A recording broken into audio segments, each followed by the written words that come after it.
On the 10th of April, the Council Museum in Bangor launched an exhibition to celebrate 70 years of the Donaghadee Camera Club. Invited guests at the launch party the previous evening were made most welcome by the museum staff of Arlene, the manager, and Jonathan, who had put the display together from cameras still and cine, video cameras, and lots of historic documents provided by the club members. As well as a history of equipment over the years, examples of the club's photographs and cine are on display. The mayor welcomed the guests. I'd like to take this opportunity to thank members of the Donaghadee Camera Club for sharing their fascinating history, and I did enjoy walking around this evening, having a look at all the different cameras and it's really fascinating history. And thank you for supplying those objects for other people to be able to view and enjoy.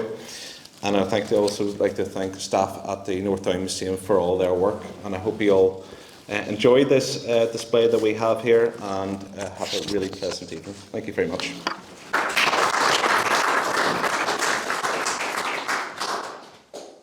The main speaker was Roy Spence. While never a member, he was very often a guest speaker at the club as far back as the early 1970s.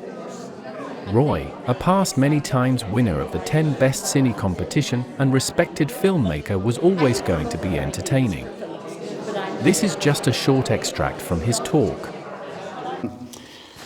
No sound, you had to shut everything silent and try and dub the soundtrack afterwards, so you had no sound. Nowadays with a video camera, it's automatic exposure, automatic focus, automatic sound. You go into the shop and buy one cheaply, press a button and you could perfectly exposed. Everything's done perfectly for you. Whereas in those days, the challenge was being able to put a proper picture on the screen at all. That in itself was a miracle to be able to do that. Sound, I tried to do synchronized sound. It meant carrying a big reel-to-reel tape recorder around with you. And then you had to find a source, because there's no batteries power, you had to find a source to plug it in somewhere. And then you had to try and synchronize it afterwards. The noise of the camera, mine was a big wind-up Bolex thing. It sounded like a tractor going.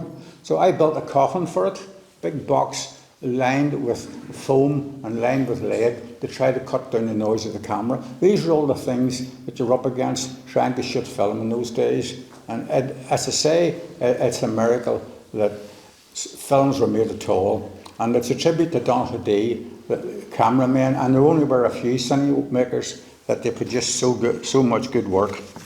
That's just a few thoughts. Don't think there's much else I want to say. That's it. And the people who answer the questions, see me afterwards and we'll sign you up. Okay? Thank you very much.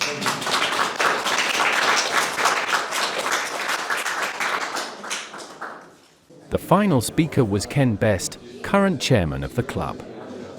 Ken is a still photographer, as is most of the members. The exhibition reflects this with displays of the club members' pictures. Ken is a distinguished photographer and his work is well respected. In that 70 years, the changes that have taken place in technology were huge, and we tried to sort of capture that as simply as possible in this exhibition. So the exhibition, although it's about the club, it's also about the history of photography itself, and I think particularly for kids coming in and seeing the difference between something, there's one in the corner there which is 100 years old, to something which is in everybody's pocket now, and you can go, as Roy says, and you should, just like that. You're not waiting for 2 weeks for it to come back from being developed. Anyway, thanks to the museum staff. They have been very greatly admired for their forbearance. We've heard a lot over the last few days about Liberation Day, and it's all about tariffs. Well, it's not all about tariffs. Today is Liberation Day for Jonathan and for Arlene. They have been pestered, and I mean pestered, by zealots from Donaghadee Camera Club, who've been knocking their door, sending them emails, requests for this, queries about that, can you do this, can you do that? So, and this has been in the planning for some considerable time. So now I'm sure that Arlene will be happy to say she can tell her CMOS from her twin lens reflex and probably her CCD from her DTL. So it's been an education for her in that process, but no, it's really been very difficult for her to try and accommodate us, because you have all these people who have got their own ideas. What do I want to get? How do I do it? So thanks again for that and for hosting us this evening. It's been hopefully a useful opening to our event. And then thanks as well to John Rush from Rush Digital in Belfast, who printed and prepared all the pictures for us that you see hanging on the wall. So he provided a very professional and prompt service for us, and we were very pleased with the results that he was able to provide for us. Thanks to Colin James for his work, along with Roland, in preparing the whole cinema display up round the corner, which we haven't even talked about yet. It features the work of Gordon McKnight, John Cole, and some of their films, and it's running up in the cinema at the back there, and it's well worth a view if you've got the opportunity.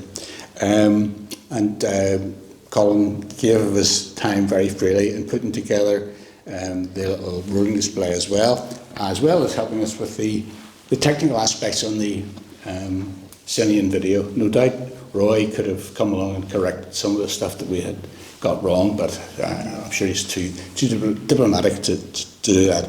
So thanks to John Cole as well for his work.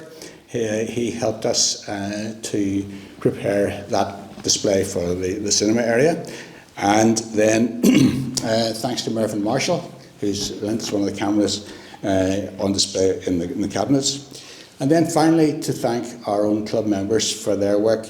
They'll be liberated as well, because they've been bombarded by me for, I suppose, more months than they care to remember about organisation for this and chasing that, and have you got this done, and when are you doing this bit, and can you bring that, and can we, all right, yeah. So special mentions to Paul Miller, Lawrence Muscrop, Roland White, Danny McCahan and Jeff Sloan.